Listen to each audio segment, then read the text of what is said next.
नमस्कार दोस्तों, मेरा नाम है Ashish Rathore. Indian rail dynamics channel में आपका स्वागत है। अगर आज आप मेरे चैनल पर नए आए हैं, कंटेंट पसंद आए तो सब्सक्राइब करना मत भूलिएगा।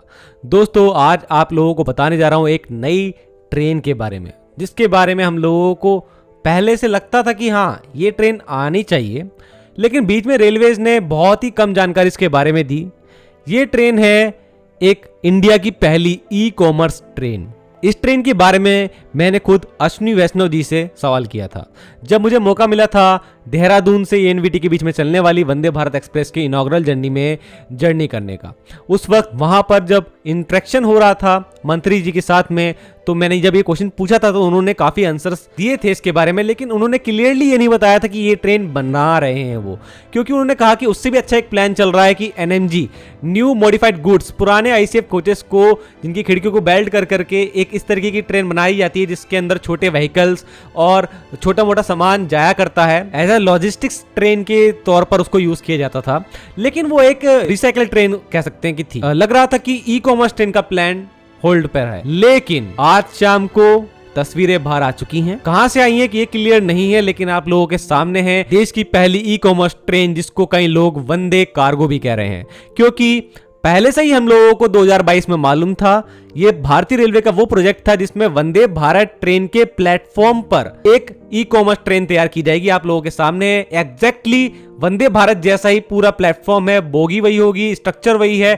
सामने से एरोडायनेमिक्स भी वही होगी, बस इसके अंदर विंडोज नहीं है और अंदर से भी कुछ चेंजेस आएंगे। अगर कुछ लोगों के मन में अभी ये ख्याल है कि ये ट्रेन बिना मतलब के बनाई जा रही है, कोई यूज नहीं है, तो उनको बता दूं भारतीय रेलवे अपना काफी सारा शेयर खो चुका है फ्रेट के क्षेत्र में। उसको गेन करने के लिए आज डीएफसी को तैयार किया गया, उसी से काम नहीं चलेगा। आज बहुत तेजी से मार्केट बदल रहा है लॉजिस्टिक्स का, ई कॉमर्स का जमाना है, बहुत तेजी से फास्ट डिलीवरी होती है, तो ऐसे में आज फास्ट ट्रेन चाहिए जिनको प्रायोरिटी भी अच्छी मिले रूट पर, जिसके अंदर सामान ऐसा जाए जो कि बहुत ज्यादा जरूरी सामान हो। और जैसे कि अगर हम व्हीकल्स की बात करें, वो एनएमजी रेक्स में जा सकती है, तो इसमें भी वो जा सकती हैं शायद, जहां तक मुझे लगता है इतना स्पेस इसके अंदर होगा। जैसे कि आज हरिद्वार के प्लांट से हीरो की बाइक्स सीधा एनएमजी रेक्स में चढ़ती हैं, यहीं पर लोकली हरिद्वार में, आपको कई बार मैं दिखा चुका हूं। वैसा इसके अंदर हो सकता है। मेडिकल का सामान हो, साथ में अमेजॉन, फ्लिपकार्ट जैसी जो बड़ी बड़ी कंपनीज हैं, इनके साथ एक सीधा बिजनेस मिल जाएगा भारतीय रेलवे को, जब वो ऐसी प्रीमियम क्लास की एक ई कॉमर्स ट्रेन के तौर पर इसको अगर लॉन्च करेंगे, तो सीधा सीधा लीज पर दे सकते हैं वो अमेजोन को ये ट्रेन। और ओनली अमेजोन नहीं, और भी बहुत सी ई कॉमर्स कंपनीज है आज इंडिया की खुद की, वो भी इस पर काम कर रही हैं।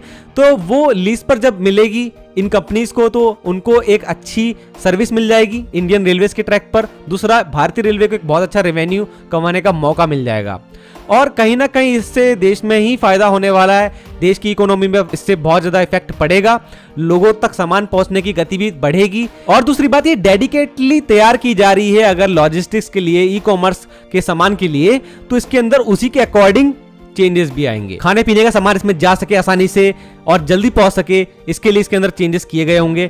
मेडिकल का सामान जा सके, इसलिए टेम्परेचर भी इसमें अच्छा मेंटेन किया जाएगा, मतलब इसमें एयर कंडीशन की सुविधा जरूर होगी। अभी तक एनएमजी रेक वगैरह जो थे ये सब के सब, और जो अभी एलएचबी के भी हमारे पार्सल वैन आ रहे थे, वो सब जो थे वो पूरी तरीके से तैयार नहीं थे आज के मार्केट के लिए, जहां तक मुझे लगता है। तो इस तरीके की एक ई कॉमर्स ट्रेन की जरूरत थी। तो आप लोग बताइएगा इस ई कॉमर्स ट्रेन या फिर वंदे कार्गो के बारे में आपका क्या कहना है। और अगर मेरी बात है तो दोस्तों, मुझे तो ये ट्रेन बिल्कुल आना सही लग रही है, आना जरूरी है। इस मार्केट की बहुत बड़ी एक अपॉर्चुनिटी जो भारतीय रेलवे के पास है इसको गेन करने की, वो इसी ट्रेन से पूरी हो सकती है भारतीय रेलवे की। और इससे कहीं ना कहीं ट्रक्स के माध्यम से जो अभी महंगा पड़ता था सामान कंपनीज को भेजने में, उससे भी कुरियर कंपनीज को भी बहुत जो महंगा पड़ता था उसमें कमी आएगी। सड़क पर से लोड भी कम हो सकता है ट्रक्स का, और जो कंपनीज अभी तक कतराती थी रेलवे को अपने सामान को भेजने के लिए यूज करने में, उनको अगर इस तरीके की फैसिलिटी इतनी अच्छी ट्रेन की मिलेगी तो हो सकता है वो अट्रैक्ट और ज्यादा हो। अब तो मेरे अकॉर्डिंग ये ट्रेन आना जरूरी है। और भारतीय रेलवे ने अगर कहा था 2022 के आसपास कि हम ऐसी ट्रेन बना रहे हैं, तो अच्छा है कि उन्होंने बना दी। नहीं तो फिर ऐसा लगता है कई बार कि भारतीय रेलवे जो पहले भी करता है कि प्रोजेक्ट अनाउंस तो हुए लेकिन कुछ प्रोजेक्ट पर काम नहीं हुआ। तो ये ट्रेन आई, काफी अच्छा लगा, और रेलवे मंत्री ने काफी बार इंटरव्यू में इस ट्रेन के बारे में जिक्र भी किया था, तो उनकी बात आज सच हो रही है। इससे अच्छी बात और क्या होगी। और यही कह सकते हैं कि भारतीय रेलवे R&D में अब ध्यान दे रहा है, कहीं ना कहीं नई ट्रेन्स को डेवलप करने की कोशिश कर रहा है, नए नए सेक्टर्स को एक्सप्लोर करने के लिए। तो दोस्तों आज के लिए इतना ही। वंदे मातरम, भारत माता की जय।